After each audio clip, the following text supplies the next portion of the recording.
Eh bien, bonjour tout le monde, j'espère que vous allez bien, c'est Mimo pour le temps en 3 minutes. Aujourd'hui, on se retrouve pour faire d'histoire des droits de l'homme et on va parler de la DDHC, la Déclaration des droits de l'homme et du citoyen. Tout d'abord, merci à fiche.io de nous aider à faire cet épisode. Je vous en parle plus à la fin.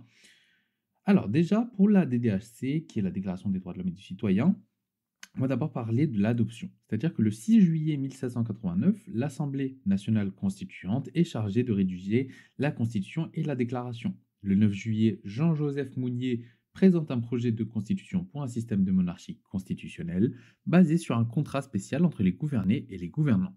C'est la première fois qu'une constitution est mise en œuvre en France et la forme d'une constitution doit garantir la séparation des pouvoirs et être précédée d'une déclaration des droits de l'homme, courte, simple et précise.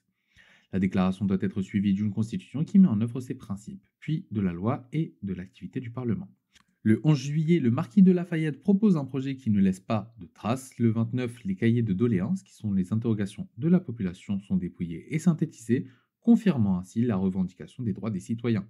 Le 12 août, un comité de 5 membres est nommé pour élaborer la DDHC. Le 20 août, l'Assemblée adopte les 17 premiers articles et décide de s'atteler à la Constitution avant de finir la déclaration. Donc la DDHC de 1789 rappelle les droits naturels de l'homme et est à la base de toute constitution. La constitution de septembre 1791, la première de son genre, commence par un titre consacré aux dispositions fondamentales garanties par la Constitution, rappelant les droits naturels et civils.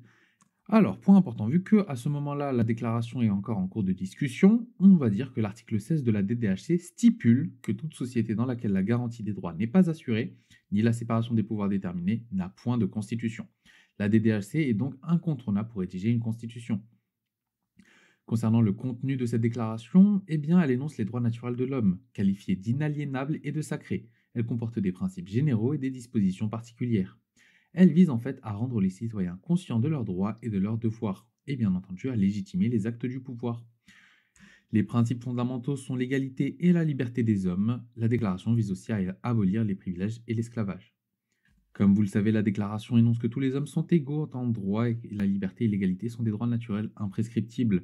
La répartition des charges et avantages sociaux est inégale et fondée sur les mérites et les démérites de chacun. Le gouvernement a pour mission de conserver ses droits et de respecter le principe de l'égalité. Donc on a un tritypique libéral, c'est-à-dire liberté, propriété et sûreté, qui ont été complétés par la résistance à l'oppression lors de la Révolution libérale de 1789 à 91. Et cette résistance est un droit collectif légitimé par le coup de force des députés qui se sont proclamés représentants de la nation avec un mandat représentatif. La souveraineté nationale de Sieyès est due aux députés qui agissent au nom de la nation et ont plein pouvoir pour légiférer et abroger les lois de l'Ancien Régime. Les députés déclarent ainsi obéir à la nation, légitimant ainsi le droit de résistance à l'oppression. La Constitution française combine le système représentatif et le référendum. La déclaration rappelle que la souveraineté appartient à la nation et que chaque organe politique doit émaner expressément de celle-ci. Les députés agissent donc au nom de la nation et bénéficient d'une forme d'irresponsabilité. Les articles 4 et 5 établissent le rapport entre la liberté et la loi, selon le schéma de Locke. La déclaration est un texte qui est fondamental, guidé par des considérations d'ordre public, à certains égards inachevées.